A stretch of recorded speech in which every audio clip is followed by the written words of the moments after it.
Ya Habibi ya Muhammad ya arusal khafitaini ya Habibi. Saya diberikan kesehatan dari Allah Subhanahu wa taala, Allah berikan kemuliaan dari Allah Subhanahu wa taala, Allah berikan kesehatan dan semua urusannya dilancarkan oleh Allah Subhanahu wa taala. Saudara, saya mohon maaf dulu sama Bang Dadang ini. Saya nggak tahu kalau istrinya meninggal. Demi Allah nggak tahu, nggak dengar. Iya. Tadi iya nggak tahu ya, orang kami kagak tahu. Gimana? Iya, makanya tadi saya lagi di jalan. Saya sebenarnya mau ke Cikampek tadi, ya pas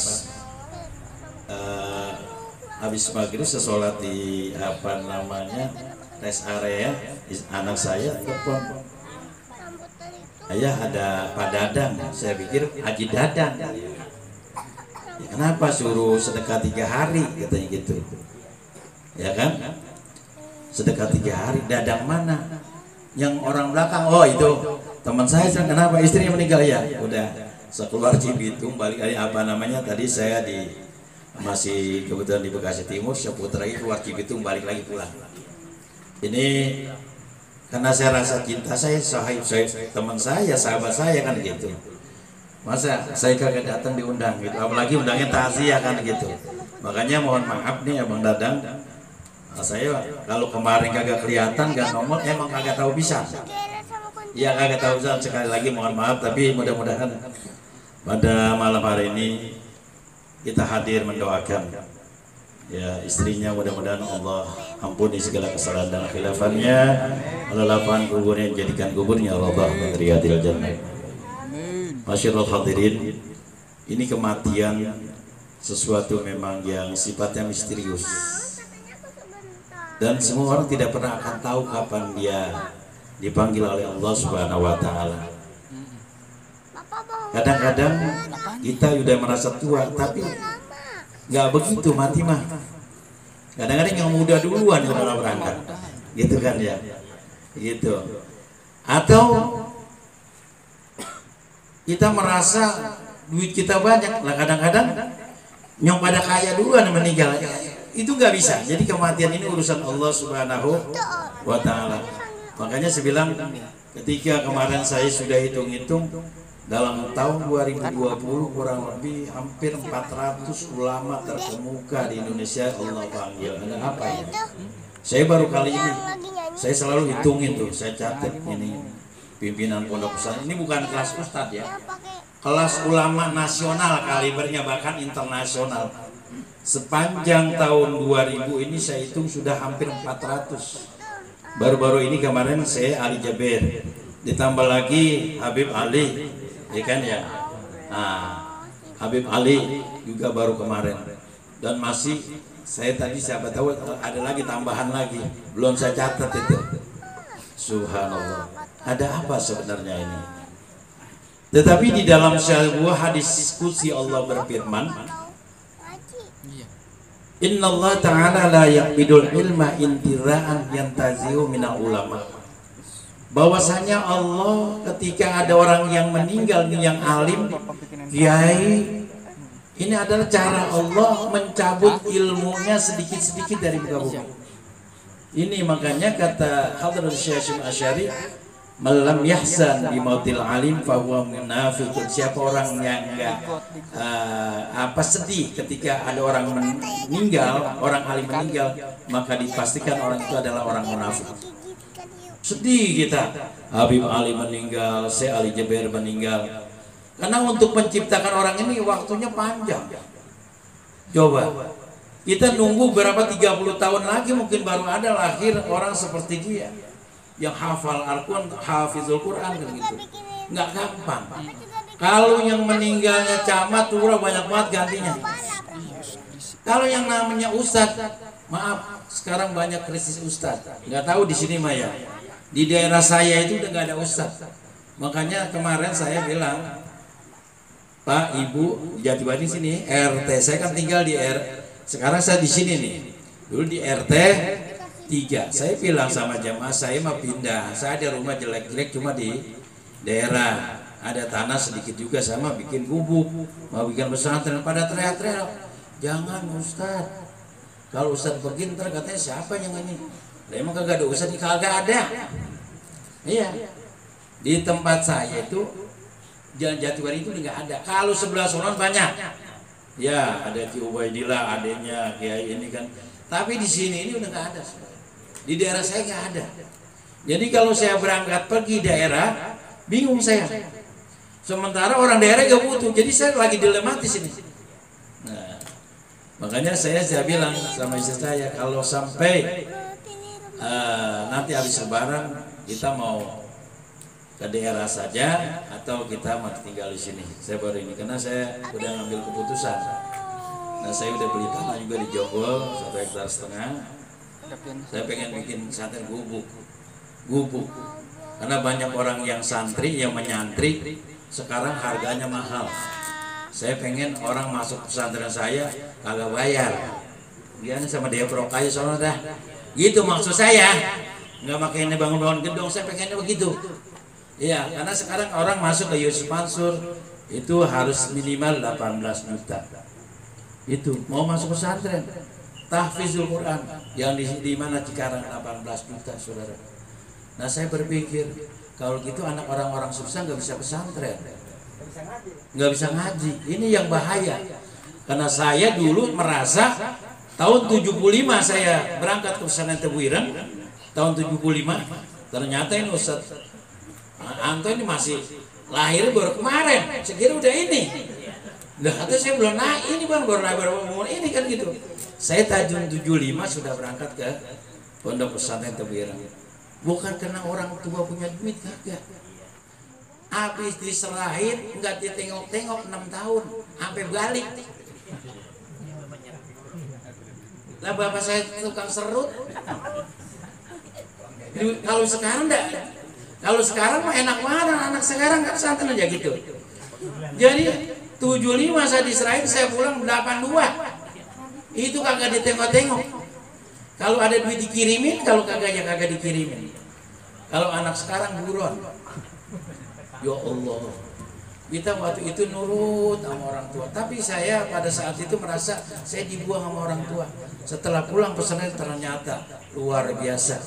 Bahwa di ilmu di pesantren ini ternyata berguna di mana-mana. Dulu saya bingung, mau kerja apa? Maaf, saya bisa di kontraktor, konstruksi besi saya bisa. Saya kerja di kontraktor, bisa ngitung konstruksi baja, saya bukan insinyur. Tuh anak pesantren, asal mau belajar. Ya Allah, saya lulusannya nggak ada tahu sebenarnya. Orang panggil saya kadang-kadang SAG, ya kan? Ada kan Dokter Andes, karena saya tidak pernah pakai gelar. Sebenarnya gelar saya yang sebenarnya adalah SS, Sarjana Sastra. Saya dari sastra Arab, jadi sarjana sastra. Saya bukan Dokter Andes, bukan SAG, tapi semua orang karena saya sejak saya lulus saya tidak pernah pakai gelar saya. Jadi orang yang nggak tahu, ya pada panggil saya terserah dah. Ya kadang-kadang SAG. Dokter Andes, apa aja bodoh amat dah. Saya dari nggak penting. Yang penting ilmu kita bermanfaat dunia dan akhirat itu. Biar kita punya gelar SS. Lah kalau kita nggak bisa apa-apa, buat apaan? Mendingan orang pada bingung sarjana apaan sih lu? Kan gitu. Nah itu. Nah sekali lagi kembali kepada kematian ini, kenapa sih kita ini ada 3 hari, 7 hari. Orang katakan ini adalah budaya Hindu atau budaya, bukan, saudara. Ya kebetulan aja mereka juga melakukan seperti itu. Jadi kita katakan disamakan seperti itu. Hari ketiga ini adalah mayit dalam keadaan kondisi yang luar biasa ujiannya dari Allah Subhanahu wa taala di dalam kubur. Saudara tahu pada saat ini hari ketiga, maka seluruh anggota tubuh dari mayit siapa saja dah, bukan hanya isinya mengedang itu, di hari ketiga pada saat ini adalah keluar darah semua dari lubang-lubang tubuhnya, termasuk kita nanti begitu hari ketiga. Oleh karena itu kata Allah, ruh ini minta izin. Ya Allah, ista'zanli, izinkan kepada aku, kata Allah. Mau ngapain? Li ansura ila jasadi fi qabri wa manzili. Saya melihat jasad saya di kuburan dan saya juga melihat rumah saya. Lagi ada yang ngaji kagak? Tuh, ruh begitu. Ini Allah dijelaskan di dalam sebuah kitab yang namanya Daqaiqul Akhbar. Dijelaskan seperti itu. Jadi ini ruh itu melihat jasadnya keluar dari itu, fayabki bukaan syadidan, dia nangis kayak kita gerung-gerung. Ya Allah, dulu lu kemana aja sama gua bareng-bareng, dulu lu dipuja-puja, kalau dia cantik dipuja-puja kan gitu ya. Sekarang keluar semua dari semua lubang yang ada di tubuh kita, keluar darah. Keluar darah. Itu ruh itu menangis terus-terus. Nah, bahasa kita nih, kita sekarang doain, kita diemin nih ruh. Makanya selalu kita doain semoga ruhnya diberikan ketenangan oleh Allah Subhanahu wa taala. Kita kan selalu begitu. Ruh jangan sampai ini. Karena ini nanti ruh orang-orang yang baik di mana ditempatkannya? Fi illiyin. Innal abrara fi illiyin. Orang-orang yang baik maka di ruhnya Allah tempatkan di dalam suatu tempat namanya illiyin. Sebaiknya orang-orang yang jahat banyak dosa di mana? Wa innal fujjara la fi jahim. Orang-orang apa namanya? La fi sijin. Wa innal fujjara la fi sijin. Ruh-ruh orang yang jahat, orang banyak yang bermaksiat, orang banyak dosa, Allah tempatkan di sebuah penjara. Namanya penjara udah nggak ada yang enaknya. Nggak ada yang enak. Saudara, ruh kagak percaya, ayo duluan sementara nyusul, kita laporan. Nah ini seperti itulah. Makanya pada hari ini, malam ini kita doakan Mpok siapa namanya, Mpok Hidayah, mudah-mudahan Allah berikan cucuran rahmat kasih sayang dari Allah. Karena hanya rahmat Allah. Dosa sebesar apapun, kekhilafan sebesar apapun, Allah maafkan. Allah, kalau Allah udah maafkan, selesai urusan. Saudara, begitulah. Dan semua tidak ada orang yang dapat menghindar dari kematian. Makanya kata Allah, Qul innal mautal ladzi tafiruna minhu fa innahu mulaqikum. Hai Muhammad, katakan, kematian yang kau takut dan kau lari dari kematian, kau pasti akan dipergoki. Kalau orang sini, ayo lo mau kemana, gitu bahasanya. Ya kan? Ini satu cerita. Cuma saudara, bapak bisa nggak menghindar dari kematian? Sekedar usaha, saya kasih bocoran aja. Ya kan? Nah, dalam satu kitab juga, ketika Nabi Daud sedang ngobrol sama anak muda, tiba-tiba datang orang wajahnya seram, cuma nggak banyak ngomong, lotot kayak gini. Sudah, nggak salam, nggak apa, balik aja lagi. Anak muda tadi bilang, ya Nabi Allah, itu siapa? Itu malaikat maut. Kaget. Saudara, kita lagi megang duit. Pas kalau bilangnya datang, saya malaikat maut, pasti gitu jatuh. Kalau yang bilang yang datang malaikatul maut, kira-kira jangankan dibilang yang datang malaikat maut, debt collector aja datang kita gemeter. Udah 3 bulan nih motor belum bayar. Pas tok siapa? Debt collector datang, gigil. Apalagi yang datang Israel, malaikat maut.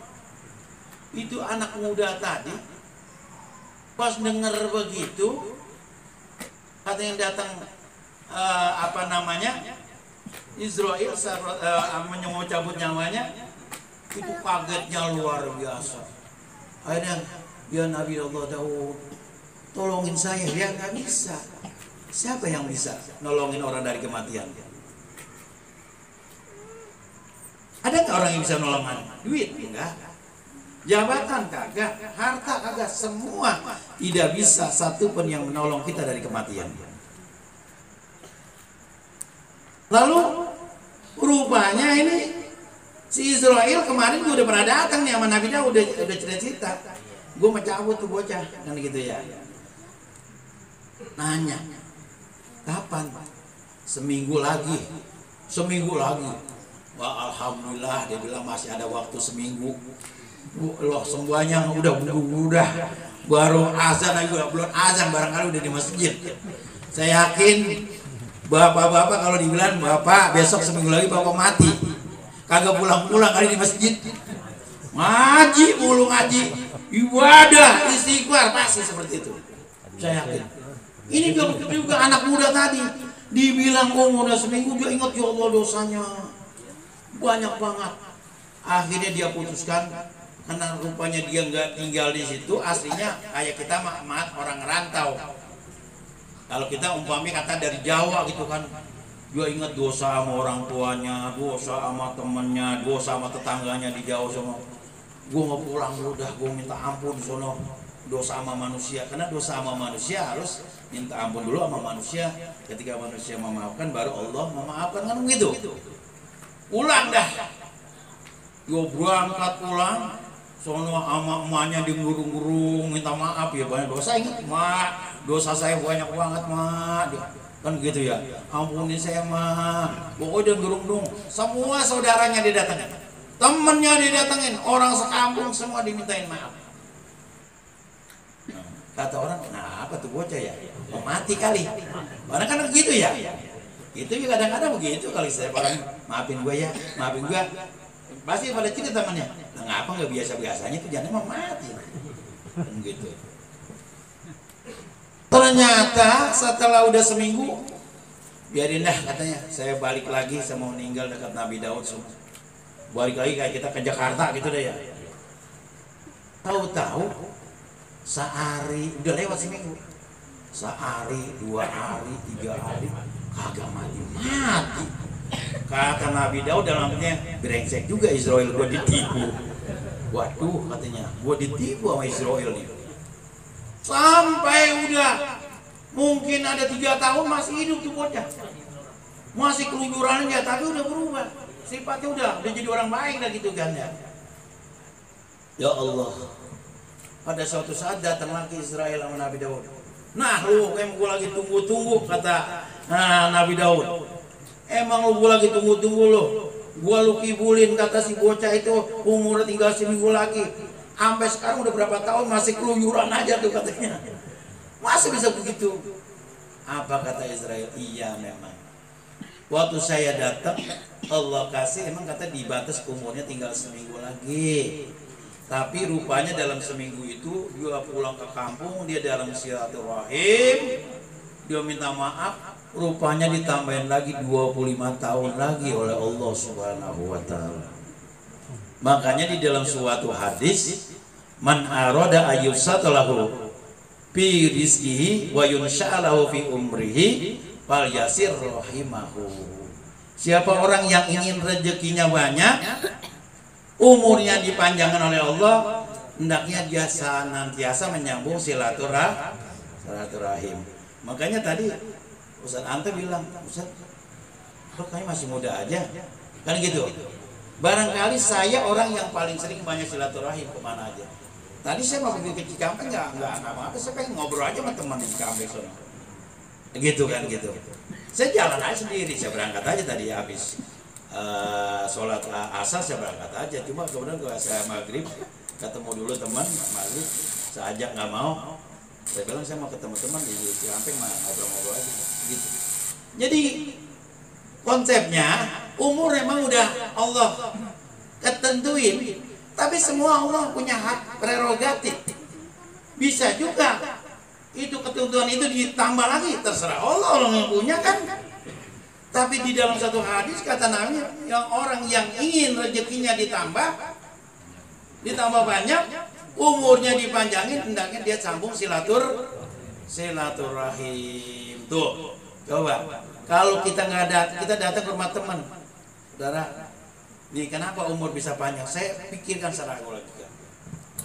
Ketika masalah kita pikirkan sendiri, kita pecahkan sendiri, belum tentu ketemu itu urusan. Setiap orang saya yakin punya masalah masing-masing. Pasti nggak ada orang yang nggak punya masalah. Cuma bapak-bapak aja saling lihat, lu mah enak. Dia yang dia, lu enak banget tuh hidup. Dia kata, lu mah enak banget lu mana hidup. Semua kita melihat satu sama lain. Ketika lihat teman kita, kita katakan teman kita enak. Teman kita lihat kita, lu mah enak kan gitu. Tapi yang namanya manusia hidup tidak pernah ada yang luput dari masalah. Pasti punya masalah. Cuma ada orang yang baru ditambah masalah di gerabak gubuk. Tergantung dia menyikapi masalah itu. Tapi ada orang yang masalahnya banyak, tenang saja saudara. Tenang, kalem aja. Bukan berarti nggak pikirin, dia pikirin. Tapi dia tidak pernah permasalahan ini kasih umbar kepada orang lain. Nah, maaf saudara, kita punya masalah. Kita cerita sama orang lain. Kalau orang lain itu muka lagi seneng sama kita, paling bisanya cuma kasihan. Kasihan ya, gue nggak bisa nolong. Kasihan. Ketika orang itu lagi gede sama kita, emang enak, syukurin. Nah ini saudara, sehingga ketika kita punya permasalahan, kemana kita tempat mengadu? Paling tidak kita bisa curhat silaturahim ke saudara, ke guru kita, ke teman kita yang kita anggap dia adalah bisa menyimpan rahasia kita, kita cerita. Ketika itu kita cerita, walaupun dia tidak bisa arti 100% memberikan jalan keluarnya, paling tidak ini yang mumet di otak kita saudara, ini akan mulai menurun, sehingga ini detak jantung juga menurun. Karena kalau orang bertambah masalah ini detak jantung main tapi ketika dia ada pompa jantung cepat, maka peredaran darah itu cepat, kayak selang itu dimasukin air ketika kita buka keran yang kencang. Kalau ini saraf kita mampu dalam keadaan bagus, kita kan udah tua, udah banyak lemak, udah banyak namanya kalau kata orang sini banyak gaji udah menempel di saluran ini, sehingga ketika ini terjadi pompa darah begitu kencang, ini kencang darah ngalir, ada sumbatan ini pecah, kita pecahlah pembuluh darah. Innalillahi. Saya pikirin secara ilmiah, sebenarnya orang, kenapa ada orang yang umurnya panjang, bukan berarti nggak punya masalah. Ya walaupun ajal sudah ini, tapi ikhtiar daripada itu harus tetap kita ini. Tadi kuncinya kita silaturahim. Kunci dengan silaturahim, segala keruwetan, segala masalah yang ada di diri kita, insya Allah sedikit-sedikit bisa hilang. Tuh, cuma saya bingung kalau saya kadang-kadang masih dong, kemana ya pada sibuk semua orang. Ya, makanya saya bilang, saya udah telepon tadi. Ya nama kita bahasa anak gaul, bro ada rumah nggak bro? Ada katanya. Gue udah pulang, udah ini katanya. Emang gue Sabtu masuk kerja katanya tadi setengah hari udah pulang. Ya gue mau ke rumah bro, gitu. Nah sampai di Bekasi Timur tadi saya sholat ini di telepon. Alhamdulillah saya balik lagi. Saya malu saya kalau nggak datang kemari. Yang datang teman saya kan gitu, udah sampai ke rumah kan gitu. Alhamdulillah Allah takdirkan malam ini saya bisa silaturahim di sini. Mudah-mudahan Allah Subhanahu wa taala berikan kita ini umur panjang dengan sebab silaturahim ini. Saudara, yang saya katakan tadi, kita doakan. Doa sampai nggak nih? Sampai. Pada saat ini apa yang diminta oleh mayit? Maka kata mayit, tarhamuna bilukmati khubzin. Ya ini ruh tadi bilang, kasihlah sedekah saya dengan sekedar sepotong roti saja, itu menjadi sedekah. Ini besar pahalanya saudara. Di Arab orang kalau kita kasih duit, orang ngepel, ya kita kalau lagi ada rezeki pulang, kita ini dari pulang dari toko kita kasih nih bang.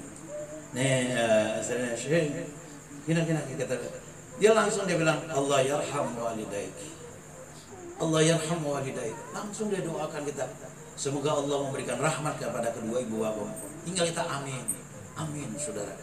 Begitu orang-orang Arab di sana. Saya nggak tahu itu, saya pengajaran, tapi saya kasih ini, kita kasih Allah yarham walidaik. Kan kadang-kadang kita sini ada orang kita kasih, orang amin kayak kali batin terima kasih kayak apa kayak gitu ya. Akhirnya yang ngasih tambah gedek, gitu kan orang, atau apa namanya parkir kayak di jalanan. Coba teman-teman adik-adik yang mungkin iseng-iseng parkir di jalan, ketika orang pagi, alhamdulillah Pak, doain, besok dibagi tambah gede. Saya pengalaman pribadi begitu. Saya kalau parkir, saya sering ketemu orang di di pasar minggu itu, ada situ namanya ada pizza. Itu pakai rambut mau gondrong. Tapi ketika saya kasih, dia bilang, alhamdulillah barakallah Pak, semoga Bapak panjang umur, sehat walafiat. Saya amin amin amin amin. Iya kan? Nah, besok kita ngasih 5.000 malu deh. Tambah lagi 10.000, tambah kencang doanya. Besok 20.000. Jadi waktunya mahal. Nah, ini kan ada anak-anak saya dikasih cuek aja. Terima kasih kagak apa kagak. Ini belajar. Karena katanya kita khuz min amwalihim shadaqatan tutahhirhum wa tuzakkihim wa sholli alaihim. Nah, ini dalilnya kata Allah. Ambil kalau kita sedekah, bahkan di dalam sedekah itu dipaksa saudara. Karena yang namanya sedekah ini berat. Sedekah ini berat. Coba dah. Pasti hari Jumat tuh kalau kita bawa dompet ada 100.000, ada 2.000, ada 5.000. Ini pada bekia-kiaan kata orang sini nih. Katanya 100.000, nah gua duluan pastinya masuk ke kotak amal nih, masuk surga. Katanya 50.000, gua dong. Katanya 20.000, paling gua yang ditarik. Ya Allah, katanya 5.000, gua yang masuk ke kotak amal. Yang ada 2.000, kan gua kan yang 2.000, udah gitu yang paling lecak lagi taruh. Itulah saudara, ketika kita diajak beramal itu. Makanya ketika kita dibagi apa kayak doain orang. Alhamdulillah, terima kasih. Mungkin kita punya tetangga lain agama, ya kan? Kita dibagi apa kita nggak doyan. Udah bilang aja enak, bilangin dia aja dah. Yo enak banget. Saya punya tetangga Manado, mulu bikin bubur Manado. Ya kan ya? Asal dibawain, Ustaz, ini bikin bubur Manado, enak buat tante. Padahal mah kita asal nyampe rumah udah masuk kemana lagi udah. Kita buang, udah kita kagak doyan. Udah gitu dia non muslim, kita jadi ragu. Juga ini makanya supaya dia kira kita enak buat udah. Ya kan begitu. Kenapa sih kita doain gitu? Wah boleh tante. Ya akhirnya bukan hanya bubur Manado, kalau dibawa apa-apa kita dibagi. Kalau dia beli pusat Ambon apa ini dibagi kita makan, kalau bisa Ambon makan gitu ya. Artinya karena kita baik, mari sedekah. Washolli alaihim, kalau ada orang sedekah doain. Kenapa? Inna sholataka sakanul lahum, kata Allah. Sesungguhnya doa kamu itu menenangkan jiwa mereka. Jadi kalau kita sedekah, saudara, jangan minta didoain. Ini sering sekali yang saya lihat nih, yang banyak mah ibu-ibu, maaf bu, bukan ibu-ibu sini. Ya, ngasih 2.000, doain saya bang, biar badan saya sehat, biar berangkat haji bang. 2.000 mintanya, badan sehat sama bawa berangkat haji. Jangan papi ya, Kita nih, ketika kita sedekah di lampu merah di mana saja, lalu orang doain kita itu aminin pak. Ketika semoga bapak badan sehat, murah rezeki, panjang umur, biar ditambah, amin. Itu yang diijabah oleh Allah Subhanahu Wa Taala. Bukan minta. Kalau minta, itu Nabi marah besar. Bahkan Rasulullah SAW kalau sedekah, kata Aisyah, ini sedekah, kasihin sana. Lalu Rasulullah utus sahabat untuk mata-matain. Ada enggak ini sahabat minta didoain supaya didoain Nabi ini? Enggak. Kalau ada gitu Rasulullah marah sekali. Nah kita begitu, salahnya kita. Ketika kita ngasih orang, doainnya bang, biar saya badan sehat, biar berangkat haji. Ngasihnya berapa? 2.000 perak. Ya Allah, sedekah 2.000 perak, mau berangkat haji, mau badan sehat. Tapi kita kasih nih pengamen kek, pemulung kek, siapa kek, ketika dia doain, aminin, angkat tangan. Insya Allah itu dijabah oleh Allah Subhanahu Wa Taala. Yang begitu yang dijabah oleh Allah Subhanahu Wa Taala. Saya yakinlah ini jenazah ini bukan hanya sebagai, saya katakan kalau ini jaminan. Bang Dadang ikhlas ya, tinggal ini. Maka kunci perempuan paling gampang masuk surga. Nih, kalau perempuan tiketnya paling gampang. Ketika dia telah menjalankan perintah Allah dan menjauhkan larangan Allah, itu aja.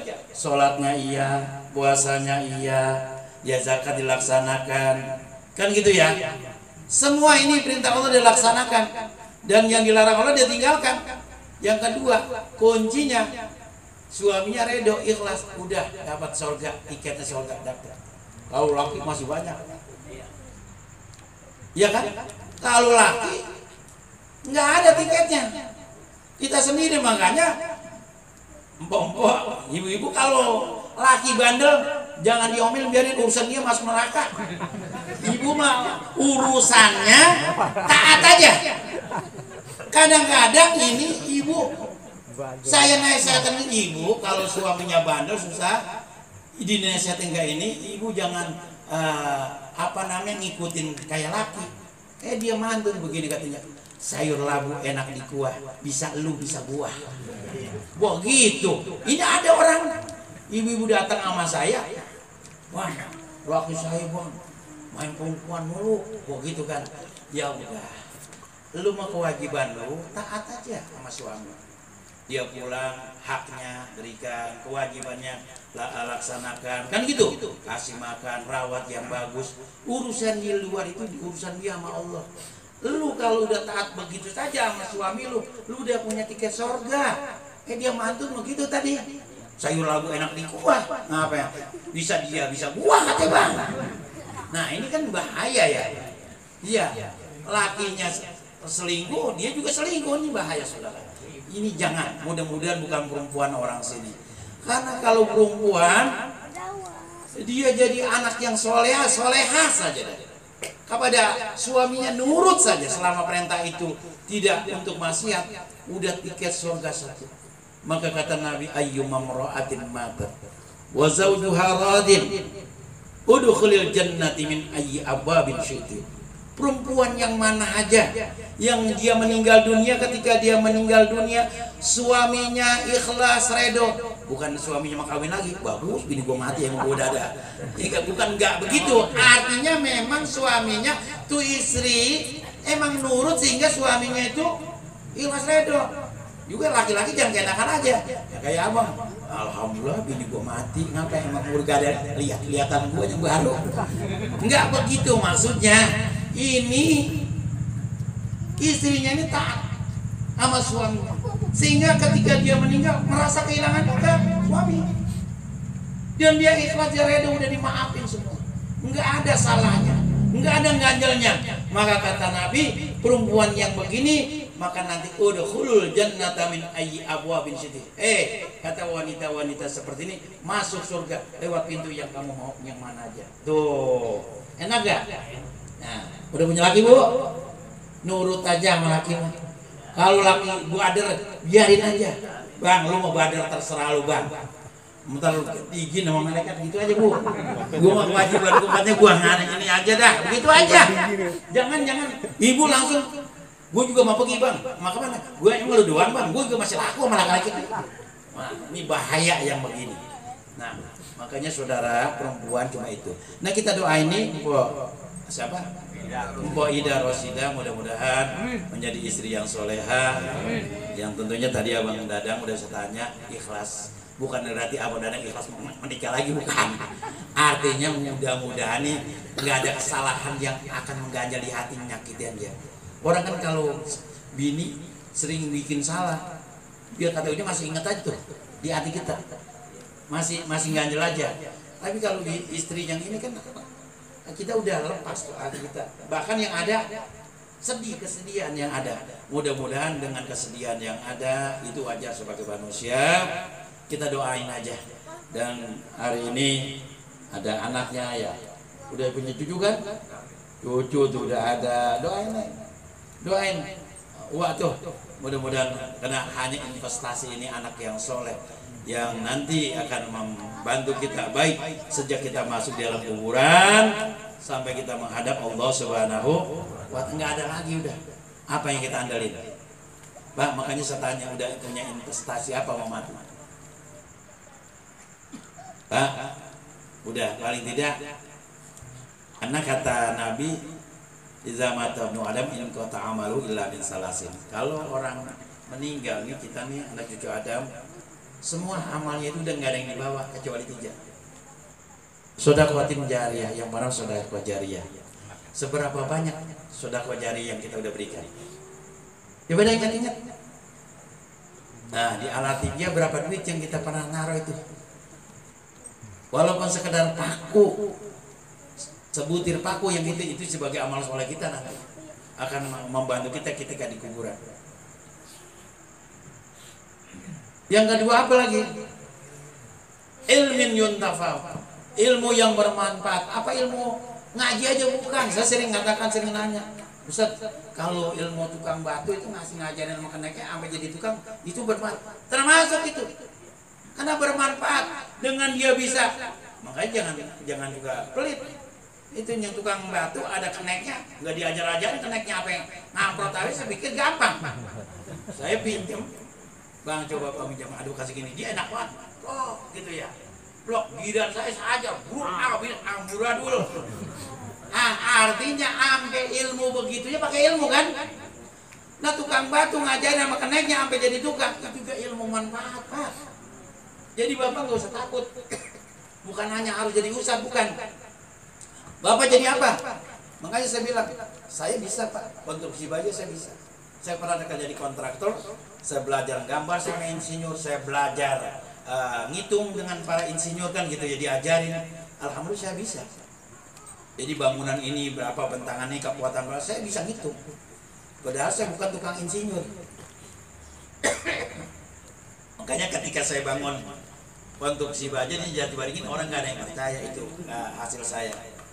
Agak percaya Pak, harga sekasih murah karena guru yang mau bikin, apa dia bilang, so lu kalau ngaji gue percaya, kalau bikin ini gue ngeri rubuh. Akhirnya saya bilang sama Kiai sama saya ini, Bapak Yusa Sukri, itu showroomnya saya bikin tuh. Sekarang begini Kiai, tak Kiai itu bangunan diminta 100 juta, sama saya cukup 60 juta. Mana gambarnya ini? Udah, nggak usah bayar. Nanti kalau udah jadi baru bayar. Nggak pakai pasport tuh. Saya cuma mengibarkan bendera, bener nggak saya bisa? Gitu. Satu urunnya yuk baju, mesin las, potong greng-greng. Dia bingung. Gak bener tuh bocah bisa katanya. Nah kita belajar. Jadi nggak ada yang kagak bisa saudara. Itu termasuknya ilmu bermanfaat. Itu ilmunya ini. Jadi Bapak yang punya ilmu apa ajarin Pak kalau itu bermanfaat. Termasuk ilmu pelet Pak. Ya kan? Ya Allah. Yang nama Ustaz kan kayak swalaya. Ada anak kemarin datang, Bang, ngapa?